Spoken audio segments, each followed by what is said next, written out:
Welcome traders to After Hours at Traders Post for Friday, November 21st, 2025. I'm one of your hosts, Tom Hartman, marketing manager at Traders Post, joined by Peter, jack of no trades, Hartman, to break down the madness. After Hours is your go-to live stream focused on macro trends for retail traders. That's dollar, equities, and policy for the uninitiated. After Hours is brought to you today by Blue Sky, the best-in-class prop firm that offers same-day activation, daily payouts, and no max restrictions. But we'll tell you more about them later. For now, I want to move to what's been moving markets this week. Peter Monfrere. It has been a jam-packed week of all kinds of excitement, and I'm here for it. You've been watching the Traders Post content for the last week. Does it seem to you, as just a lowly non-trader, starter trader, does it seem to you like anything big has happened this week? Yeah. I keep checking the news, thinking because I know markets let us know what's happening in the world. It's like the EKG for the world, and I keep wondering, like, what's going on? What's going on? Has a bomb gone off? Like, what's going on in the world? Yeah, it does feel like something's going on.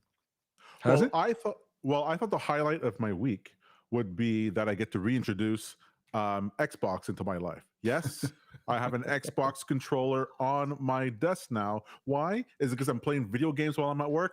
No, it's because I miss video games, and I decided, hey, wouldn't it be nice to use AI in order to program something in order to be able to do trades with my Xbox remote? That's right, trading with my Xbox remote, sending signals off to where they need to go to Traders Post in order to get executed at my broker. So I'm going to be uploading that this weekend to GitHub for other people to play around with. But it's a brave new world we're in here, Peter. A brave new world. All the It's pretty joy, exciting. all that muscle memory from Xbox translated into making or losing money. Whew. You got muscle memory from Xbox? I do not. I do not. What do you mean? We Button used to play mashing, maybe. Halo and Matrix and Is Fusion over Frenzy. 20 years ago, 30, 25 years ago. What about I don't remember. Fable? We played Fable 15 years ago. Look, I played so little, and what I would do, I wouldn't play the game. I would just take my character with my dog into the woods, and we just had some. I'm not a gamer. I'm not a All right. gamer. All right. Well, I'm sitting here thinking to myself, should I get Call of Duty? No, I don't need to. I don't need to. Why I you got gonna? better. Oh, I'm so cold. So people go take a look at that video on Blueprint, the Blueprint playlist on the Traders Post YouTube channel. You can go check that out. And yes, the code will be available for you guys to use for free. And I'm going to be upgrading it over time because, my God, I'm addicted to it. But that's not even the highlight of my week. All right. This week was option expiration. That's right. November option expiration was today. We also had one of the largest earnings for a public company ever from Nvidia. Hey, Nvidia, I Tom, I'm think. sorry for interrupting you. I just want to make sure the stream. Is there a second stream or something? Because the stream that I'm looking at on YouTube is not. There's nothing happening there. It says waiting. I see the stream here. Okay, Let me maybe send I'm you the just on the link. wrong link. I see it. No, don't worry about it. Never mind. Sorry for interrupting. Go ahead. So Nvidia is one of the largest market cap companies. At the time, it was $4.53 trillion worth of market cap. Just unreal. $4 trillion plus in market cap. And so I think it's something like 7% of the S&P. I got to take a look at that number, but it's a large number. So that basically, and Nvidia earnings, if it went well, the idea is that it could raise markets, and if it went poorly, it could tank markets. Can you show the Well, chart? well, wouldn't you know it, that we got exactly a third path. Let me pull it up here. We got this. We had earnings that were beat on Nvidia. They beat earnings. I mean, they had revenue up to, I think they made $55 billion worth of revenue. But even though that happened, Nvidia still fell. Still fell. Look at this candle right here. All right, this is an amazing, amazing drop. And we saw that reflected across equity markets. So let's just go ahead and take a look, because I wasn't trading Nvidia directly. I was trading the equity markets. So in the equity markets, we just drill down to the 15-minute. We could see here that on Thursday we had a rise up. So Wednesday night, 4:10 Eastern Standard Time, earnings came in right here. All right. And so NVIDIA caused the NASDAQ to rise up. Then in market open, it rose up even more. And then right here, right around 11 o'clock, disaster broke. And I want to break down some of the things that happened here. We don't know exactly everything that happened, but we're going to attempt a post-mortem here because this sort of thing, this massive drop, I think we're going to see these sorts of things again and again and again and again and again. Massive volatility. All right. Well, wait, disaster happened? Yes, the stock market dropped almost 5% from peak to trough from the drop, even though Nvidia beat earnings. Huh. What was the disaster? Right, exactly. So let's just go ahead. All right, and we'll get to the dollar in a second. We'll get to the other stuff. I'm very interested in what's going on with MicroStrategies as well. Interested in what's going on in Bitcoin. We'll get to that a little bit later on. But this is so juicy.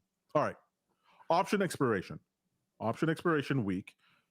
You can have options expiry every day, every week, every month, every quarter, every year. Okay.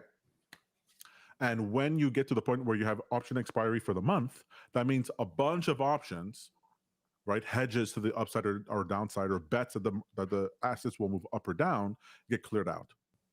And the closer you get to the options expiry, which is today, like now, the more the value of those options drop, right? So if you're betting that the S&P is going to be at $600 per share, and you're holding a call option at 601, that might be worth something 2 weeks ago, but as you get closer, if we're not at 601, if you're at 675 cents, and the market closes, that option is worthless.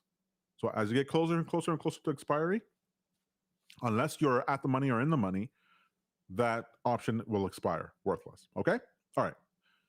Then there's a bunch of what's called zero-dated options. So zero days to expiration, zero DTEs, as it's colloquially known. And these options, because they expire the day you buy them, they are the cheapest of the options you can buy because you're not paying for a bunch of time. The cheapest options you can buy, and they have the highest gamma. That means if it moves into profit, so you buy it at 15 cents. If it moves into profit, you might be able to sell that 15 cents options for $1.50. Because people, those who need that option at that time, are trying to protect whatever millions or billions of dollars they need that option. So the option could go up into profit really quickly. All right. And the more the underlying asset moves into profit, the more profit you make. So on a regular stock, if the stock goes up $1, you make $1. If it goes up $5, you make $5. There's no difference between that. It's just a linear representation. If it goes up $100, you make $100. But on an option, especially zero DTE, if it moves up $1, you might make $1. But if it moves up $5, you might make 25. If it moves up $100, you might make 1,000. There's a convexity to it. All right. Why am I saying all that? Well, the reason I'm saying all that is that someone has to sell you that option. These are the dealers. These are the market makers. They have to be on the other side of that option. But they're not betting on the direction of the stock. They're not betting that you're betting that it's going to go down, so they're betting that it's going to go up. They're not doing that. They're selling you that option, and so they have to hedge their position. They have to be delta neutral, right? Whether the stock moves up and down, they got to be flat because they're just trying to make money on the fees and on the spread. Right. Well, here's the problem. With a normal option, let's say the option is 1 month old, 3 months old, 2 weeks old, or whatever. If they need to hedge that position, they could sell you that option, and then they could sell futures or the underlying asset against it, right? And yes, as that put goes more and more in profit as the price comes down, they could sell more and more of those futures, totally. And it could cause selling pressure or buying pressure within markets. But when you're dealing with zero DTEs, because of the convexity of it, because of the gamma, a futures contract doesn't give enough leverage in order to offset it. So the only asset that the market maker can use to hedge a 0 days to expiration option is another 0 days to expiration option. Okay. It's the only thing that matches the convexity. Mm-hmm. So if they sell you the put, they got to go buy a put. They sell you the put and go buy the put. Now, when you're buying the put, ostensibly that put is going up in value because you're buying it at a slightly higher price. And at the same time, they're also going to go buy a put. So then it goes up higher in price. Now, that other guy who has puts, his puts went up in value because all the puts went up in value. Mm-hmm. It's increasing the volatility of the asset.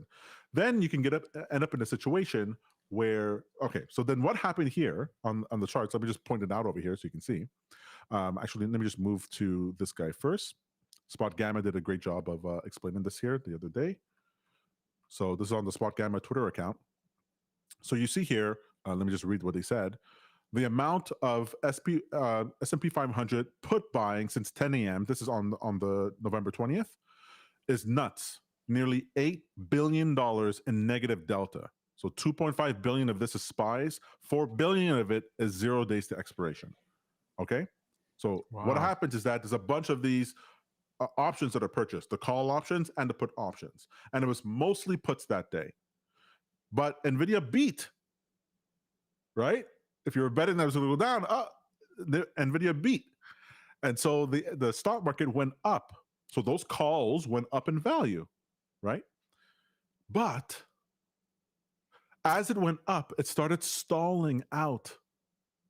All right. It wasn't going up as fast. So what happens is that those calls that are not in profit start losing some of that profit because part of the value of an asset is how volatile the underlying is. Right. And the more the volatility comes down, the less likely that call option will head higher and higher in profit, and the less people are willing to pay you for it, right? Sort of like at the beginning of a fight, you know, between Jake Paul and Mike Tyson, anything can happen. Really, though? But 30 seconds before the end, you see Mike Tyson, you go, look, right. It's not that bet is not worth the squeeze here. All right. Sure, something can happen in the last second, but it's less likely. And so that's what happened here. So then that means those calls now, even though they're in the money, they're in profit, their profit is shrinking just by virtue of the price staying there. Without anything else happening, just because of the price staying here, they go out in value. So what do you do if you own those calls? You sell them. I got to take my profit, sell them. Of course. So then all the calls disappear. And now the puts are going up in value because the price is falling down, right? And the calls, they were being hedged with other calls by the market makers.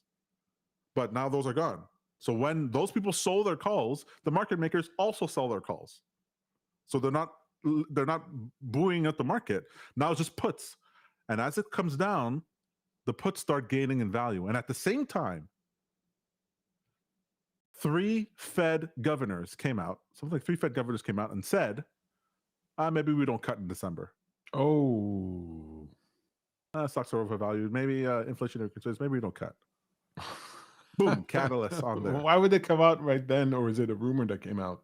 It was no. They were scheduled. You know, these reports come out. They're talking. Whatever. Right. It's not. You know, I mean, that they time it with the Nvidia earnings. I don't know, but let's not get into conspiracy theories. All we know is that they said it. So boom, it starts falling down. So now those puts end up going higher and higher in value. So if they're going higher and higher in value, what do the market makers need to do? They need to hedge it. By what? Mm-hmm. Buying other puts. Drive it down, drive it down, drive it down, drive it down. Boom, boom, boom, boom, boom, boom, boom, boom, boom. You have the market fall. Just like we see here on the chart. Boom, it falls, right? Not because of any bad news. In fact, it was good news. It's just a little bit of catalyst, a little bit of a push, and whew, the bottom gives out. And we're headed into option expiration. And so these options have like almost no room to run, right? So if it's fallen, they're going to fall even more because people are like, well, if I bought this option, I have a day before they could go back into value, and there's no catalyst. Beautiful. So we had that sell-off. And then what we had today was that option expiry is today. And so even those puts that are in the money, they get sold off. and then you have the market that sort of floated back up to sort of like 1/3 of the way back. Just I just see it as a devastating landscape of a city burning in embers, and it's not roaring fire, but it's just like embers here, right? So that's what happened today. So we had this downtrend that was just basically confirmed here on the Nasdaq, breaking a potentially a long-term uptrend, and it portends way more downside to go. Did anybody see that disaster coming? Unusual whales put out anything? Did your indicators? I did. I've been talking to Peter. I've been talking about it. All right, just a little personal shill. I've been talking about this on my own personal YouTube channel, Sacred Prophet, about this negative gamma situation, right? I'm not the only one who's like talked about this idea. Ken Carson talks about this. He talked about it when GameStop was around. He was telling people, hey, these guys got together to use the options market in order to screw, to cause the stock to explode up. Mm-hmm. Once people realize, retail traders realize they have this power, right? And like, hey, wait a minute, we just need to get some money together in order to cause this to happen. So that's one thing.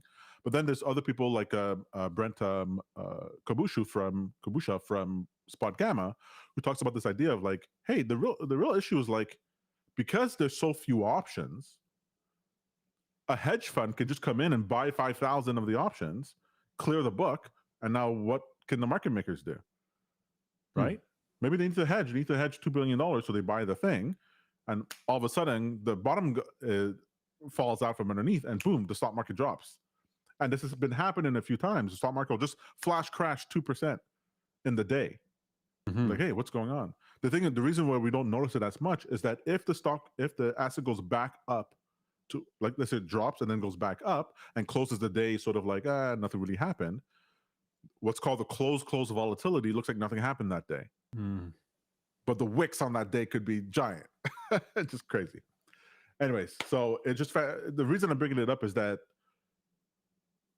this is just a clear example of the dynamics that I've been talking about, that other people have been talking about, and this sort of thing is going to happen more and more and more and more and more.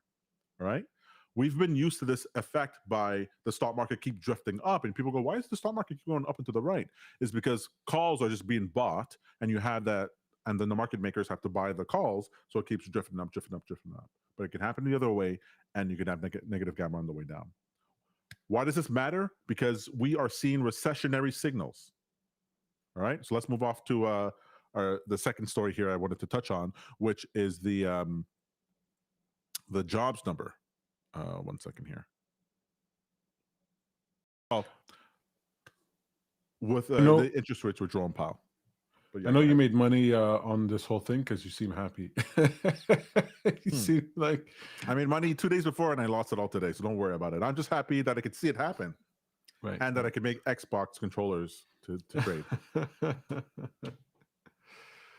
All right, so let's just go ahead and touch on some of the items we wanted to talk about. First off is the dollar. So the dollar, Peter, full on sus now. I mean, this bull market for the dollar started on well, my bull trend started on October 31st, but it really bottomed on September 17th. Basically, ever since the Fed opened their mouth and said, hey, we're going to cut rates, it's gone up. So they said they're going to cut rates, the dollar went up. Then they said, maybe we don't cut rates in December, dollar's still going up. So we have this funding pressure. We're having liquidity concerns. We've talked about this week after week after week, but the idea here is that when the dollar goes up, it means there's a problem in the financial conditions. So that's just continuing to a higher high. I have an idea for the Federal Reserve for their quantitative easing because it's clearly not working. They need to like buy Tesla and Amazon. Just put them on the books. Just buy those companies. Wouldn't that help?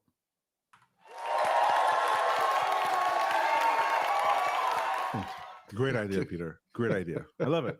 Yes, we should do that. You know what? I'm going to send a missive off to Powell so that he gets right on it. Okay, good. You could get my debt. That should help a little bit. All right. So we have the dollar rising. So that's concerning. How high can it go? I mean, until liquidity gets injected back into the markets, we're going to see the dollar going up. We're even seeing bonds head down. Short-dated bonds, they're headed lower. they're trying to price in this idea that the Fed should cut rates. All right.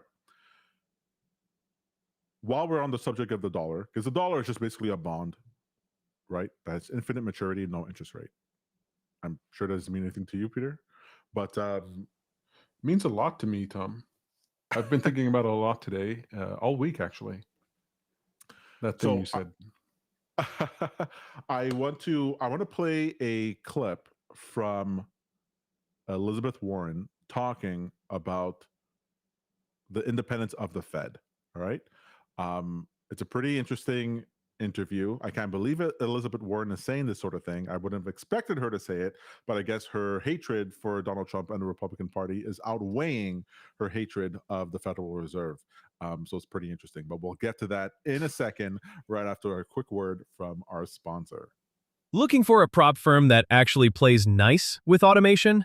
Meet Blue Sky, built for serious traders. And with Traders Post, it just clicks. You connect Blue Sky inside Traders Post, route your TradingView signals to paper or funded accounts, and let it auto-manage entries, stops, and targets. You control risk per trade, filter by session and symbol, and pause or resume with a single switch. Every fill is easy to review in one dashboard.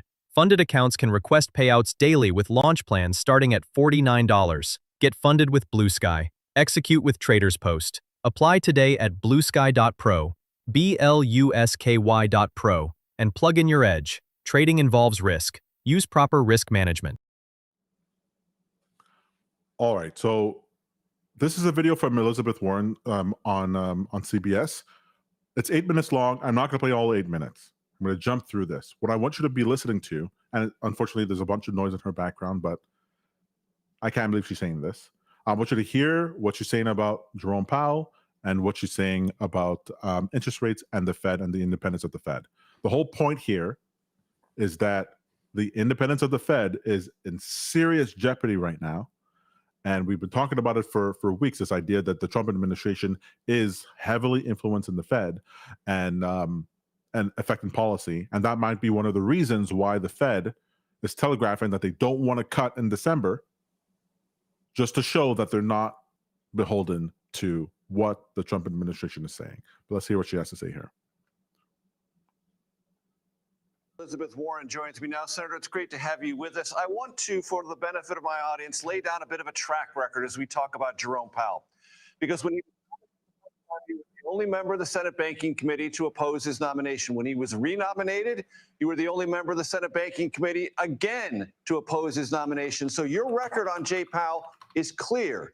Differentiate for my audience what that is and the threat or danger of President Trump issuing veiled and not so veiled threats to fire Jay Powell. Well, as you've rightly pointed out, I certainly have policy differences with Jay Powell, but I also believe in the independence of the Fed. Just so you know, like that, when she says she has policy differences with Jerome Powell, there is video after video of her just absolutely dogging on Jerome Powell. I've yet to find like the very few videos of her being like kind and, you know, bootlicking when it comes to the Fed. So she's a dog with a bone when it comes to this sort of thing. So she's understating the affair here. There's a reason that the president has a whole cabinet, people who serve at his pleasure, people he can hire and fire. But when it comes to the question of the Fed and the other banking regulators, we've really tried to fence them off. And the Fed to try to keep them out of politics so that they are doing monetary policy, so they're doing big bank supervision without getting tangled in the politics of what a president of the United States wants. So when Donald Trump says that he is going to fire the chairman of the Federal Reserve, which he has said many times over the past few months, the markets respond pretty badly to that because they say that takes away the independence of the Fed. And that's something that will cost all of us. So, all right. So that's not true. Exactly. Right. The markets would love it if Donald Trump took over the policy of the Fed and they knew fiscal and monetary policy was going to work together and they're going to print money because then they know what to do. Markets don't like volatility. They don't like uncertainty. And so the problem with the Fed thing here is that they don't know how the Fed will react. That's why the markets recoil. But once they think that, hey, what they're going to do is print money or, lower volatility, then they'd be happy with that. Maybe people abroad have a different view of that with the bond market, but America has all the guns, so I don't know what to tell you. They're gonna buy the treasuries is basically what's going to happen there. I have a lot of policy disagreements with Jerome Powell, but he's independent and he gets to make those policy decisions on his own. His job is not at risk. Speaking of the market, Senator Warren, they seem to be telling themselves, oh, Trump's just blowing off steam. There's nothing really dangerous here. All right, that's not important. The market that says. Therefore, from your vantage point, if I hear you correctly, Senator Warren, whatever the Fed next does, up or down, will be viewed, at least in part, through the political prism already established by the President of the United States. Yep, that is part of the problem now. Look, I'll say it again. I have stayed after Jerome Powell. Really. All right, blah blah blah. She continues with that. So that's the key point there. Whatever happens next, it's going to be viewed through the prism of the Fed is responding to the Trump administration. No matter how much they're saying that they're independent, they are not operating in that way. And so the Fed hesitation to take a step so that they don't appear to be co-opted by the Trump administration means that now we have this air pocket in policy. We had an air pocket with the fiscal, with the not fiscal, but with the dollar, the financial conditions that's going up. So that's a problem. We have an air pocket with structurally what we're seeing in the repo markets, in the option space, zero DTEs, like I just said. We're gonna have massive moves, and now we have an air pocket in policy. Well, this, my friend, is what we call perfect storm situation, where we could have a massive market crash just so everyone could prove that they're right, or we could see the dynamics of the options market really come into play. So I just find this all to be absolutely fascinating. And we're going to see a resolution to this when when the Treasury General account, the checking account of the government, starts being drained, when we see less funding stress within the repo market, when all those things start to happen, then we know we're on the mend. But until then, problems. Now, one of the big signs, Peter, is Bitcoin, right? We're seeing this happen in Bitcoin. Bitcoin has been plummeting. Bitcoin reached to 81,000 this week. I mean, that's not even the top story, Peter. Bitcoin hit 81,000 earlier this week. And right now it's sitting at 85,000. It's just absolutely falling, right? What an unbelievable drop. This is from peak to trough. We are down 32% right now, as low as 36% before. So, I mean, we are full on. I mean, if not, we're not flirting with bear market territory. It's been a few dates. We're looking to round second base here and see if we can bring this home, make it official here. It's been absolutely amazing. But more amazing to me, it's what's going on with MSTR. All right, this is MSTR. All right, from the highest high that we've had down to the lows here is down 70%. Oh my God. 70%, man. Okay, so let's take a little sideways look at what's going on here with what's his name, Tom Lee from Fundstrat, and what he's saying about MicroStrategy. Now, this interview at this interview at CNBC was fascinating. You should go take a look at the full 11-minute video on YouTube. It's really great. He touches on a bunch of different things. Because remember, he was still calling for $250,000 on Bitcoin by the end of the year. $12,000 on ETH. I didn't think that was going to happen. But then I also think that Mike Tyson wasn't going to win that fight with Logan Paul a minute before the end there. All right, so let's hear what he has to say about the how MicroStrategy is being used as a hedge from large Bitcoin players. Is MicroStrategy down because Bitcoin is down, or is Bitcoin falling in part because the strategies of the world, the Michael Saylors of the world, have to sell the crypto because their equity is going down. What's the chicken? What's the egg? Yeah. Well, again, because of my world in research and on BitMine, we are really plugged into all the trading desks and all the clients that trade.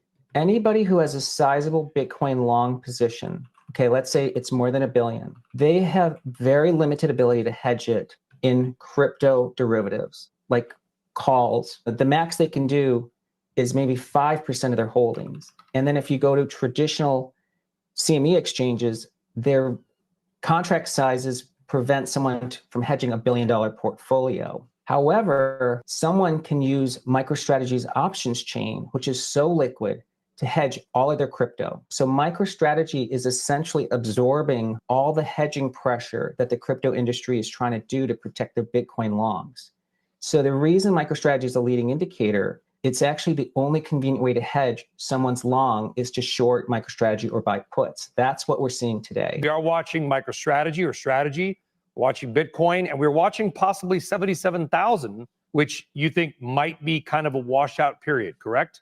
Yeah, that's right. Tom DeMark, who is an advisor to BitMine, Very well has been known to really me. giving us a lot of insights. Yeah, he's watching that. Actually, MicroStrategy at this level here probably is when you want to ratchet into the longs, and Bitcoin maybe just a few $1,000s lower. So I think we might be at a bottom for strategy. Yeah. All right. So he's pitching that idea that we could be at the bottom for strategy. He also talks in that interview about what is being dubbed as a glitch in crypto exchanges, where stable coins are depegging and causing millions of accounts worth of liquidations. It's just a cluster F when it comes to what's going on in the crypto space. And I mean, I could hardly look at it. It's just an absolute bloodbath. Crazy. So just so you know, we don't just look, we're after hours people. We don't just look at the news, we trade it. So it is totally possible. Let's say, let me just pull this up here a second, Peter.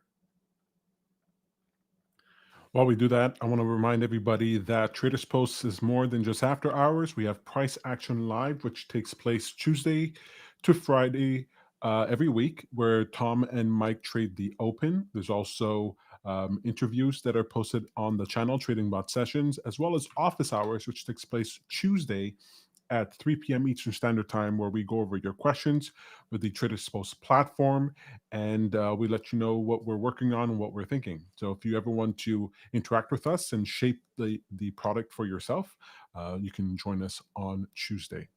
Back to you, Tom.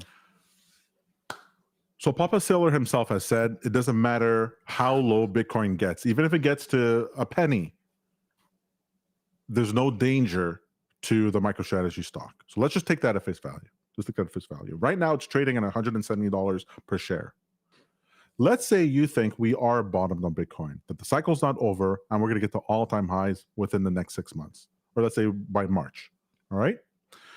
If you were just to buy Bitcoin, that move from where we are right now, you'd make about a 48% gain if we get back to all-time highs if you bought it today. 48%. For Bitcoin, nothing to write home about. If you were to buy it on MicroStrategy, to buy it at 170, and you buy it back up to, let's not go with all-time highs, let's go with what the recent high here, you'd make 166% gain. If you bought it at 170, you would sell it around 458, and you make 160%. All right?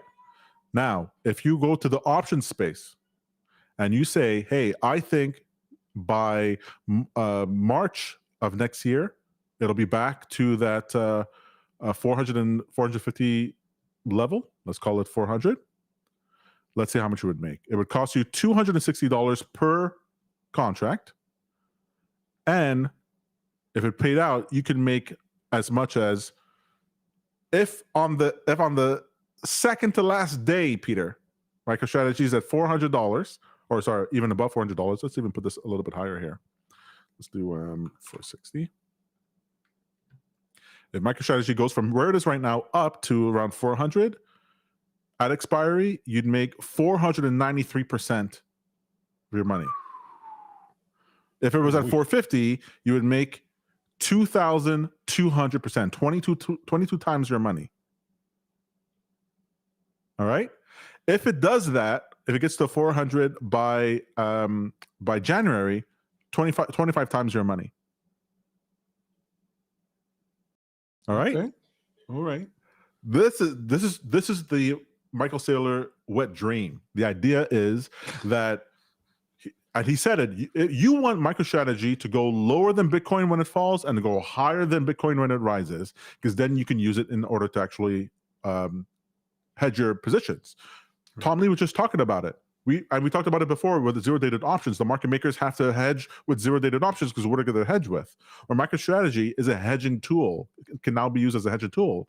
So you can, with a smaller amount of capital, hedge a larger amount of Bitcoin. So you can have $5 billion worth of Bitcoin and hedge it with MicroStrategy without having to buy $10 billion worth of MicroStrategy. This is a genius of the operation. Mm-hmm. And so I get it. He's an evil genius. I understand it. But these numbers are amazing. And we're not even talking about zero DTEs and all that sort of thing. This, I mean, the idea you can make 22 times your money, that's 2020 levels of gains. That's meme coin, that's NFT gains that you could be having trading MicroStrategy. I mean, why would you even buy Bitcoin at this point? Just to make 48%? Make 166% just by buying the underlying. Toss on a couple of options on there. I mean, making a great point. It is a wild time to be alive, Peter. Wild time to be alive. MicroStrategy? Oh, no. Why would I do that? I just report this information. I trade 50x leverage on Bitcoin. I could get my multiples. It's okay. I'm good. Thank you very much. All right, Peter. Yeah. That's all I wanted to cover today. There's maybe a couple of other things. No. So there is one other thing for MicroStrategy. Let me pull this up. This is from Matthew Siegel, recovering CFA on X, who says this reports that JP Morgan says MicroStrategy is at risk of exclusion from major equity indices as the January MSCI decision approaches. With MSCI now considering removing MicroStrategy and other digital asset treasury companies from its equity indices, outflows could amount to $2.8 billion if MicroStrategy gets excluded from the indices, and $8.8 billion from all other equity indices if other index providers choose to follow MSCI. So it could be that because of the volatility that what we have in crypto, and that volatility is being transmitted into these ETFs, that strategy and other digital assets might no longer be represented there. What does that do for MicroStrategy? I don't know. Does it go even lower? Does it reduce the amount of volume for options that's available? Does it make it no longer eligible for some people to hold it inside of their portfolios or retirement accounts or what have you? I don't know all the ramifications for it, but I find it fascinating that this is what's going on. The most interesting thing to me is that we're not talking about at what price does Bitcoin fall to that MicroStrategy has the default. Because Saylor says it could be a penny and they could still be fine. Because they don't have any obligation. They could just always pay back what the bonds with shares that they could just print. So this whole thing is crazy. Is it a Ponzi scheme? If zero is it okay number? He said 1 penny, not zero. don't strawman the argument. No, it's anything. They don't have to pay back the bond. Yeah. So that to me is absolutely crazy. So maybe I will buy some MicroStrategy calls. Yeah, I'm thinking, why not? Why not? All right. Why not? All right, guys, that's it for After Hours for today. I hope you guys enjoyed it. Hope it was fun. I stay up till 3 o'clock in the morning just consuming all kinds of news so that you guys don't have to. Trust me, everything else that was said out there, not worth it. Other than Midnight Token. If you didn't get any Midnight tokens, you're not paying attention to what's going on with Cardano Midnight, you are doing yourself a disservice because that's going to be a game changer. Peter, there's all kinds of things right now where people are like, hey, I could build these new apps now that I couldn't build before because now we have a privacy layer in crypto. But that's next week's story. That's next week's story. All right. So we'll be back, of course, next Friday at 4 p.m. Eastern Standard Time with even more After Hours, even more market commentary. And you know what? I suspect next week will be even crazier. Thank you very much, guys, and happy trading.